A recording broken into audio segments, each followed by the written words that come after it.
Islamic touch catch किया गया, रेहाम खान बाज ना आई। पीटीआई कैसे जीती, रेहाम ने अंदर की बात बता दी।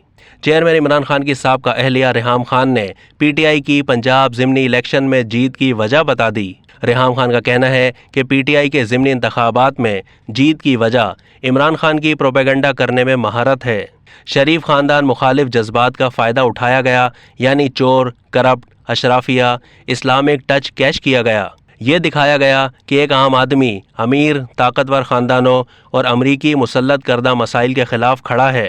रेहाम खान ने यह भी बताया कि जो लोग समझते हैं कि इमरान खुद बग़ैर किसी मदद के यहाँ तक पहुँचा, उनको बता दूं कि बाकी अगर हाथ पकड़कर यहाँ तक आए हैं तो आपके कप्तान को तो गोद में उठाकर यहाँ तक लाया गया है। ये भी कहा कि तहरीक इंसाफ को इस वक्त सबसे ज़्यादा डर फॉरेन फंडिंग केस का है। तहरीक इंसाफ चाहती है कि जल्द अज जल्द इलेक्शन की तरफ जाया जाए या कुछ ऐसा किया जाए कि इलेक्शन कमीशन का फोकस फॉरेन फंडिंग केस से हटा दिया जाए। अब तक के लिए इतना ही। मज़ीद मालूमात के लिए डेली जंग के यूट्यूब चैनल को सब्सक्राइब कीजिए।